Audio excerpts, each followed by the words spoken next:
Hey,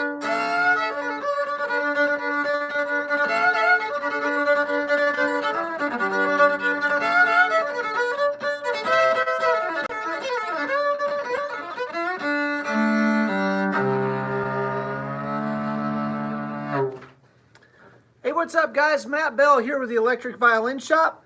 It's good to be back. Was I here last week? I was not here last week, but I'm here this week, and I'm here next week. And actually, next week is going to be a lot of fun. We are going to be taking over Kodabo's account, Kodabo's Instagram account, and so I always love doing that. We're going to take over the Kodabo account. They're going to give me their password, which really doesn't seem like a bright idea, but they're going to do that, and we're just going to have a little fun. So next week's live stream will be available here on the Electric Violin Shop platforms. It will also be available on the Kodabo Instagram platform. You're from India. What's up, India? Thank you guys for coming and hanging out. We're going to be talking about two different things this week. I got a chance to travel the last couple weeks. I've been busy. I was at the Mark Wood Rock Orchestra Camp in Olathe, Kansas, which is one of my favorite weeks of my whole year. I actually usually miss my son's birthday to be there. I'm taking him fishing tomorrow to make up for it. But it's one of my favorite and most inspirational weeks of the year. I love the Mark Wood Rock Orchestra Camp. If you have never been, or if you are a creative string player who just wants to be around other creative string players, totally check it out, mwroc.com. It's like our own little island of misfit toys out there. It's like everybody who's there was like the weird kid at their school, like the weird artistic kid that always had real ideas and everybody looked at them like they were weird. So everybody there was the weird kid from their school. So like you go there and you're like, my people. And then you go home, and people are like, dude, you're weird. You're like, you have no idea. There's a whole city of us. It's in Kansas. You should visit. What's up, Fahad from Iraq? And what else? We got some other people. These comments on Instagram, on YouTube, they disappear too fast. Hey, Facebook folks over here, YouTube folks over here, thank you guys for hanging out. Good to see you. So, anyway, this week's live stream, we're going to get right to the traveling last week. I got several emails from people saying, hey, I'm having issues changing strings on my instrument. And I went, hey, well, we should talk about the proper way to change a string on a violin. I know it's like, some of you are like, this is basic, like 5th grade orchestra stuff. You know what? Maybe it is, but you might learn something. And yeah, just, it'll be quick. Just hang out. We'll say it quick. What's up, Tara Dixon? Yeah, so your mid gig, playing away, sawing away at that thing. Life is good. You're getting paid. People are screaming for you, and you hear bong, and you look down, and you got a string doing this thing. Oh, dookie. All right. So here's what you do. This is my studious look. You look down, and the thing is there. All right, I got to get this thing out of here. What are we doing? I can't see these comments keep disappearing too fast. So the string's hanging, right? You got to clear this thing out of here. Don't cut yourself. Ask me how I know that's a possibility. I was a little irritated when I saw that my string had broken, so I grabbed it and ripped it out of the violin. Unfortunately, it didn't come all the way loose, and it had a sharp end on it, and it cut the dog out of my finger, which made me even angrier. So that was nice. But hey, so the first thing you want to do is clear that string out of there, and then you're going to want to run to your case and grab a spare string. You do have a spare string, right? Yes, you do have spare strings in your case. If you don't, grab another device, and right now, while I'm talking right now, go order some strings. If you don't have spare strings in your case, that's no bueno. You gotta have lots of strings in your case. I carry, because I'm a little paranoid, I carry at least 3 of EAD. I carry 2 G's and 2 C's and 1 F. I'm one of those weird guys with an extended range violin, but Man, at least one set of strings in your case. My God, please, if you don't have a spare set of strings in your case, go buy us. I have a pencil in my hand is because it's important. So what we're going to do, we're going to get that old string off of there. It's gone. You can throw it to somebody in the crowd. Maybe it'd be worth something someday. And then you're going to want to grab a new string. Depending on what kind of instrument you've got, normally the ball end goes down here. Although if you've got an NS design or Jordan, it goes in the other end. You should know how to change the strings in your instrument, by the way. NS design, it's a little more complicated process. We have a video on YouTube that you can watch on our channel that'll show you how to change a string in NS design. But most of them, you get the ball end in the tailpiece here, thread it through on the, man, my voice just cracked. It's weird. How about I hit puberty again? Last time was really awkward. So get the other end in the peg and start winding it on there, okay? You got a pencil here. Everybody talks about pencil lead. This is not lead. That's silly. Lead will make you crazy. This graphite. The pencil lead is actually graphite. Graphite is a lubricant. So we're going to take and we're going to color in right here, this groove in the nut. We're going to do the same thing down here in the bridge. Just color it in with that graphite. And then this, you don't need that anymore. So you should keep a pencil stub in your case if you're smart, along with your spare strings. So get it in here, all right? And then if you're on a gig, you're in a hurry. You don't have time to be like 8 or 10 hours while the string is settling in to tune, right? So we're going to stretch the string. You're going to grab it like this and hold it with one hand. I'm going to try to show you guys how to do this. Stretch the string, and then you're going to tune it. So as you're tuning this string, you're stretching on it. It should be enough weight to pretty much pick the instrument up. See what I'm doing here? It should be that much. So you just keep turning, and you're holding, stretching that string with your finger. Y'all see what I'm doing here? Stretch the string. Over tune it just a little bit.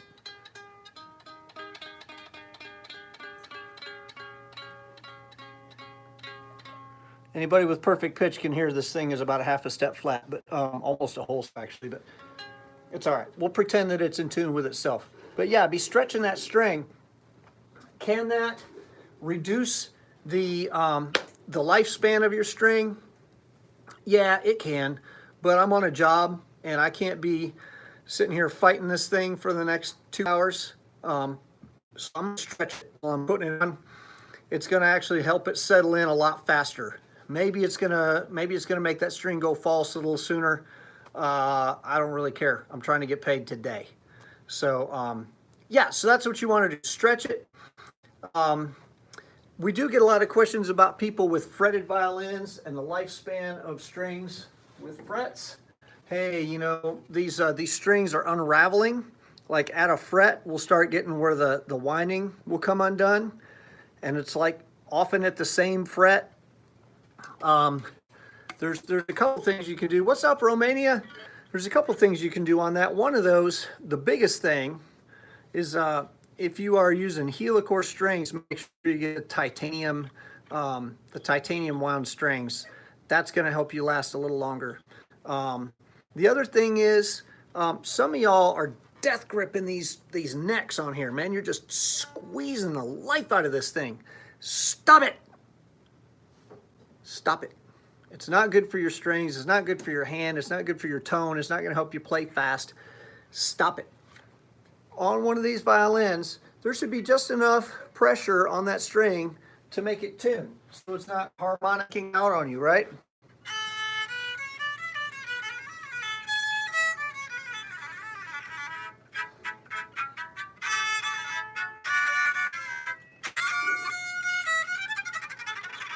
Okay, so we're just going, just barely pushing that string down enough to tune it, okay?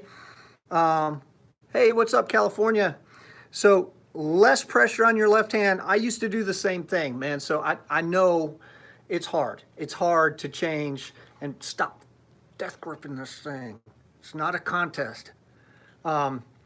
So lighten up a little bit. That's going to help a lot. The other thing that you can look at is the action. If the action is too high, if you're having to press that string down too far, that's that's making a huge angle change across that fret every time you play it, and that's going to cause that string to wear out faster. And then the other thing is, if it's always happening at the same place, the next time you change this, maybe we'll take a finger, and I don't have a string on here, and I'll sort of go sideways across that fret with a fingernail file, just gentle, just to make sure that there's not a little micro burr or something on that fret that's eating up those strings. Okay? So that's all I have time. That's all I have to say about changing strings. That's all I have to say about that. So the next thing, I actually posted something on my personal Facebook page the other day. It said, gain is not the same as volume. Discuss. There were like 105 comments on there the last time I looked, so people took me literally. We discussed it.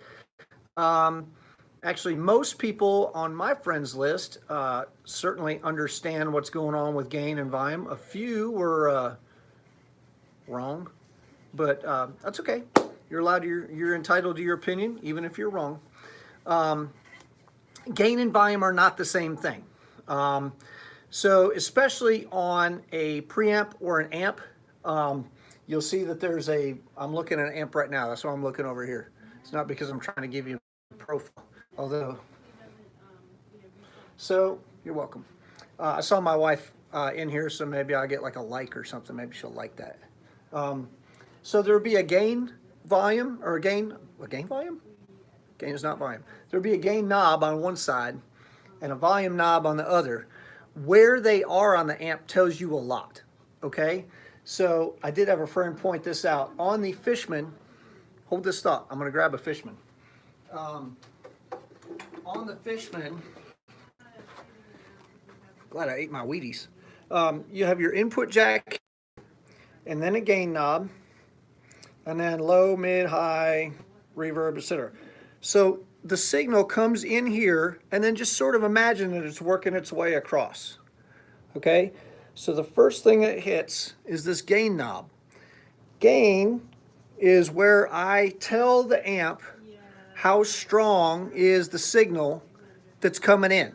Okay? So I will start with it all the way zeroed out, and I start with my EQ knobs at 12 o'clock. So start with gain all the way down. I'll start playing, right? And maybe I'll put the master at like some nominal thing, maybe 3 o'clock, right? I'll start playing, and then I'll start gaining it up, turning up the gain slowly, until I start hearing that I'm hitting that preamp hard enough. There are two sections in here. I know there's two channels, but that's different. There's two sections. There's a preamp, which is your sort of low-level gain, and then there's a power amp that powers the speaker, okay? So those are different. I'm gonna set this down. The gain is where the preamp is inside. What's up, Grease? That's the preamp inside the amp. And what that does is, imagine that the circuit is maybe this tall, okay?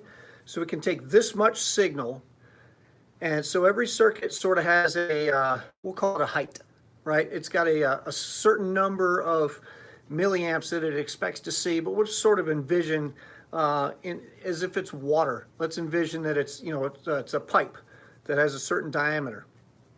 And what I want to do is I want to make sure that I've got enough water in there that I feel like I've got some control, that the pipe is running, full enough that it's actually worth having a pipe that side, right? But if I try to go too hard, if my pipe is only this big and I'm trying to put this much water in it, then I end up with clipping, okay? Let's demonstrate. We're all musicians here. Let's use our ears. So I have, I'm running through a LR Baggs Paracoustic DI right now. This thing, we'll talk about all the buttons on this. How about that? I know a lot of you have these. So I'm just going to play.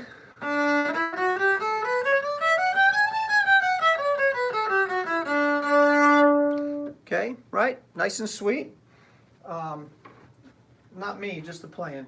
So now that's the gain pretty much all the way off. The reason I picked this is that the YEV is, believe it or not, one of the loudest instruments that we have. It's got a very, very strong signal. The gain knob on this is here. I have a question as well. Oh crap! And then a question went away. I'll have to answer that in the comments section. Sorry. So the gain knob is here, right, on the LR bags. That is your input gain. Here's input, and then it hits gain, and then it goes through all this other stuff, okay? So let's turn that gain up about halfway.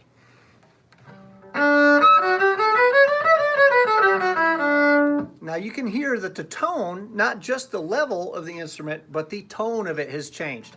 There are linear amps and non-linear amps. These gain knobs are non-linear. That means as they get louder, the color and the tone of your sound actually changes. It doesn't just get louder, it gets different, okay?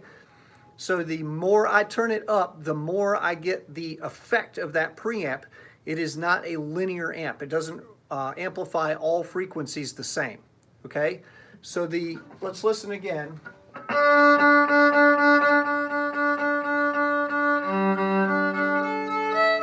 So that's low. I'm going to turn it up.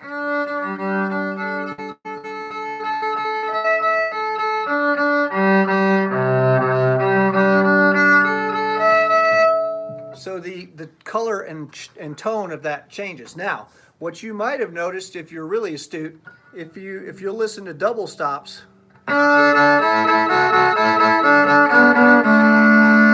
hear that sort of crunchy sound? That's bad, right? Even, unless you want that all the time, which if you do, you're probably not using it in bags to get it. What that means is that pipe that was only this high, I'm trying to put this much signal through it. So I've turned that preamp up enough that all the circuits downstream of that, which is where the rest of this bag's circuitry is, I have overdriven those circuits. That's why you have that overdrive sound, that sort of distortion sound. You're going to find it on double stops first. Okay, so fifths are a good place to find it. Fourths.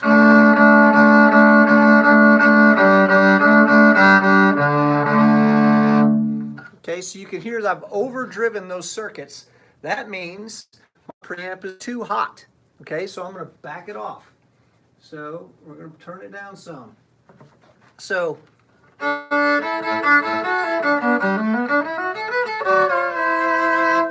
okay, there's just a teeny bit of crunch in there now. So we're still there. We're going to back it off a little more. That way we're going to be in that sweet spot.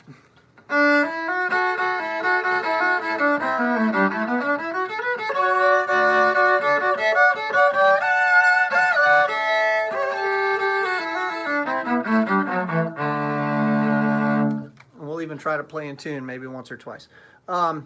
So that's how I want to set the gain on my bags. That's the first thing you do on any amp or preamp or whatever. Is you're setting that thing up, you want to find the gain. So put everything else, put your all your effects knobs at 0, put all your EQ knobs like highs, lows, mids, what's the other one on here? Presence. I want to put those all straight up and down, which means those are at 0. So if we go down, then it cuts the signal. If we go up, it boosts the signal, okay? So keep them at 0 so everything's flat. And then you want to find the right gain. And you do it by starting at 0, play and turn up so it starts getting a little crunchy, and then turn it back so it's not crunchy anymore. Now, remember that there's a thing that us sound guys call the sound check sandbag, which means, it's when people come in and they're gonna sound check and they're like, hey, I'm gonna play my fiddle, you ready? And they play like that, and boy, I'm the sound guy, I'm out here turning them up, man. It's a real weak signal, turning them up, trying to get them a strong enough signal. Then it comes time for the show and they're like, and I'm like, what? Now you're clipping me all out. So I had set my volume to where they're, where I thought they were going to be playing, But they were sandbagging. They're like, I know he ain't gonna turn me up out there, so I'm gonna play real quiet while I'm sound checking, and then I'm gonna play loud during the show, and everybody's gonna hear me. Yeah, they're gonna hear you all right. You're gonna be all distorted. So A, don't do that. But the other thing is, now when I'm sound checking, I don't have 1,000 people out there screaming at me. Okay, I got 1,000 people screaming at me. I'm gonna play louder. Okay, that's just how it is. It's a drum. A, make sure you're playing as loud as you're going to play and use double stops, because that's where you'll really hear that distortion first. So play hard, play loud, play double stops, and then however much you think you need to back off a little more. Because when the crowd gets in there and you get excited and that drummer starts hitting them drums, you're going to play them drums. How you going to play them drums? When the drummer starts hitting, you're going to play louder. So you want to make sure you left yourself a little wiggle room. We call that the sound check sandbag. Okay, it's intentional and not. But even if you're not intending to do that, you're going to. It's just that's how life works. So turn yourself down a little more on the gain side than you think you need to. Then don't touch that knob again. Why don't touch that knob again? Because it affects everything else. So in the paracoustic DI, first thing it hits is the gain. Then we've got this effects loop coming out of here. So if you're smart, or not necessarily, a lot of people use the effects loop to power their effects, okay? So then all the things that come after this, when I turn the gain up, it increases the amount of signal that's going out to my whole effects chain. The thing is, a lot of those effects are volume-based effects. So it's not just the distortion inside here you got to worry about. You also got to worry about, am I sending a signal out to my pedals that's too strong? So you need to check all your pedals as you're setting your gain too. So I'll set my gain where I think it needs to be based on how the paracoustic DI sounds. Then I need to check all of my pedals and make sure I'm not overdriving any of those. Distortion pedals especially, the more signal you send to them, the more they distort. So you got to make sure that your settings are right based on the amount of signal strength you're sending. Once you set that gain, I even a lot of times use a Sharpie to just mark on my box where my ideal gain setting is, because you throw this in a bag and maybe you fly to Kentucky or something and play there. And when you get out of there, you're going to find that TSA went through your stuff and they're, oh, look, you're going to turn some knobs. And they're going to turn some knobs, and you're not going to remember where your gain was. You're, oh, man. So if you set and forget a lot of this stuff, just put a little Sharpie mark on there, then you'll know, okay? And that is, by the way TSA looks when they're going through your stuff. You're lucky if they don't steal it. So, so that's how it is. So here's the paracoustic DI. Set your gain, and then we'll start working on EQ as you're setting that up. With the paracoustic DI, there is a low EQ that is at 85 hertz. I got news for you. If you play an electric violin, you're not anywhere near 85 hertz. That's low.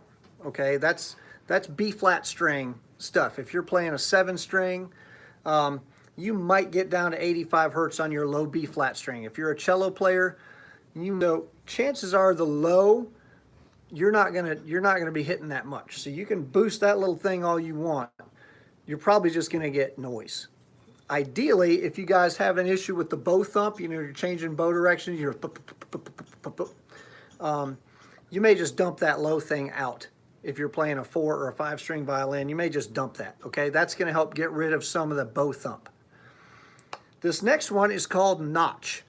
And notch is a pretty tight EQ notch, hence the name. So, and then you'll see it comes up, notch, and it's got this little trail that comes up to this knob here.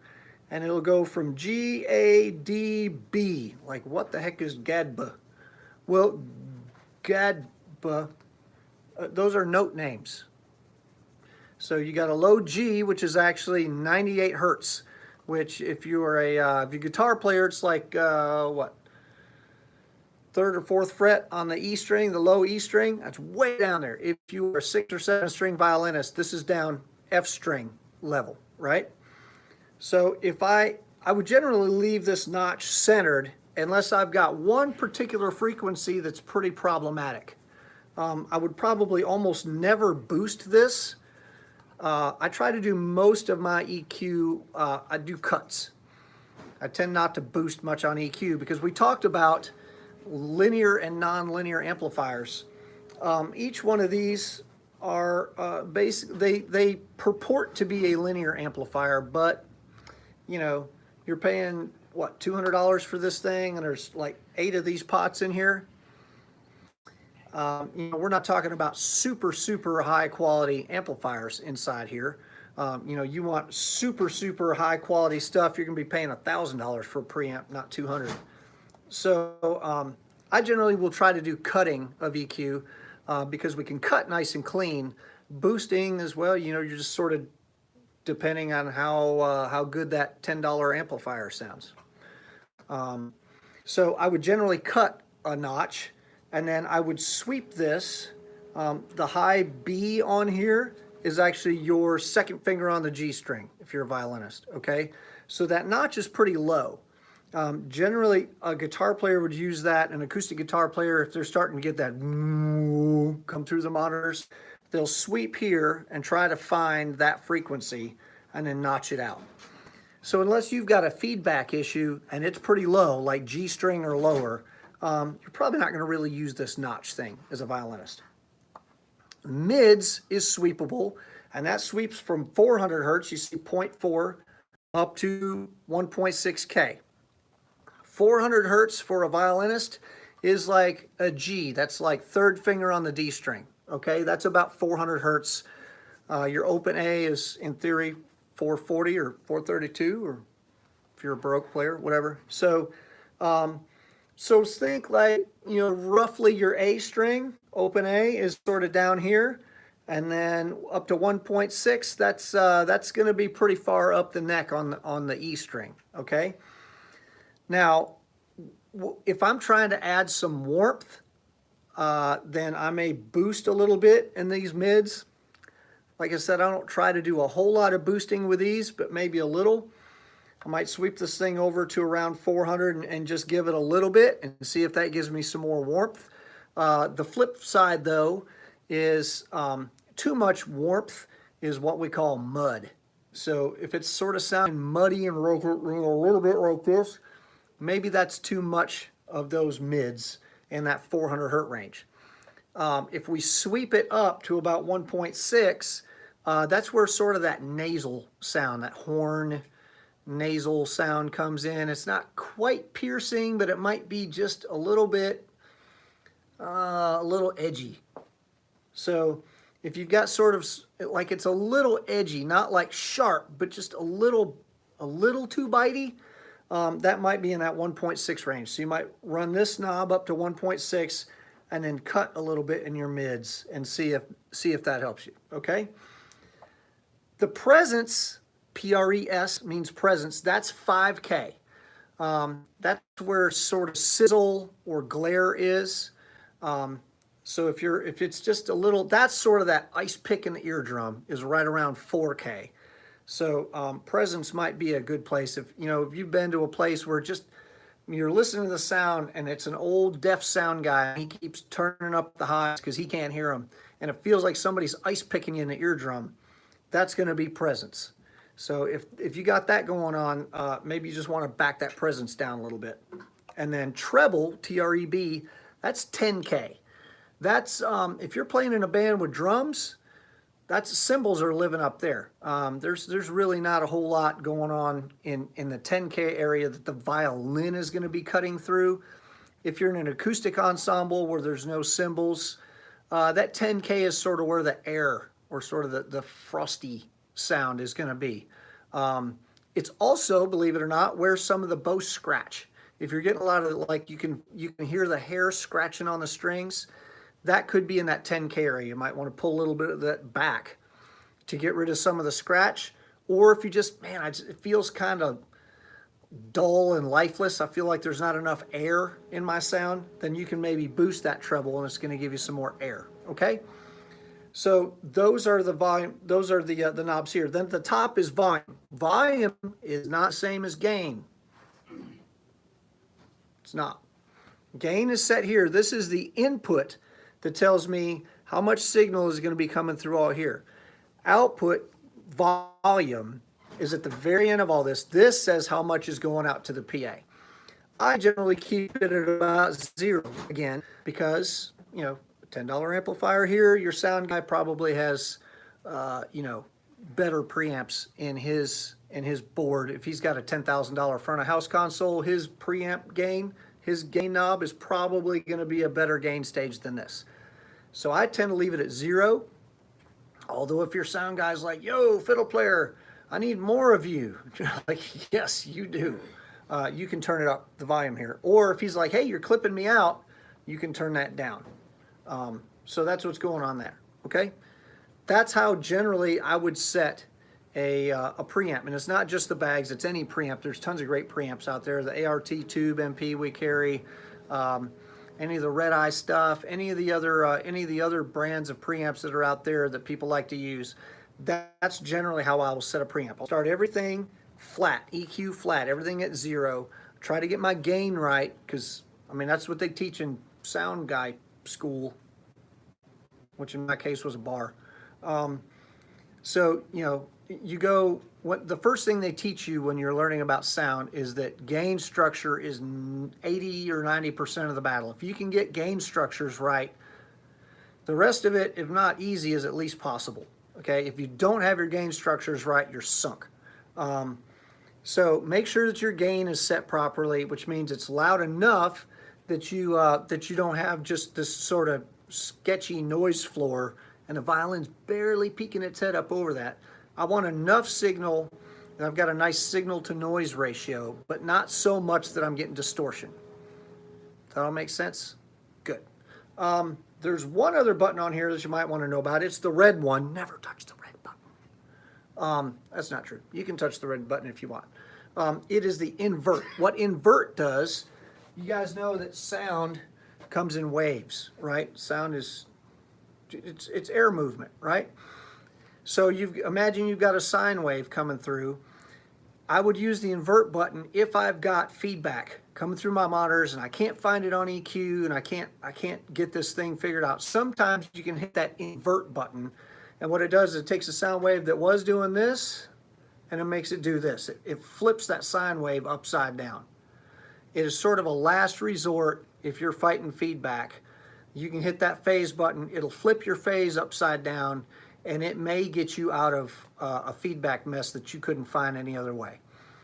Maybe, maybe not, but it's worth a try. It's sort of a last-ditch effort for you.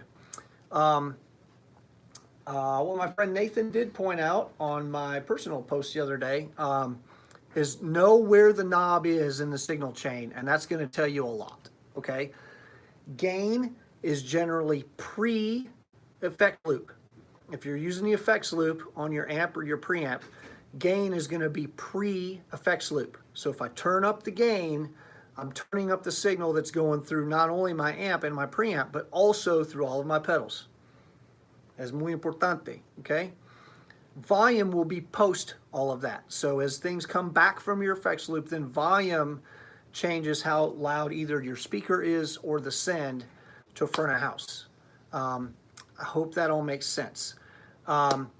So that is our live stream for this week. Good, right? Fun. I hope that was informational for you guys. If you have questions, please dump them in the comments section. If I did not get to your question during the live stream, which I did not get to many of them, because on the YouTube side, they keep going away. And on the Facebook side, I've only got one sit there in front of me. I can't see the rest of them. And plus, we're trying to archive these things so that people can come back in the future and watch.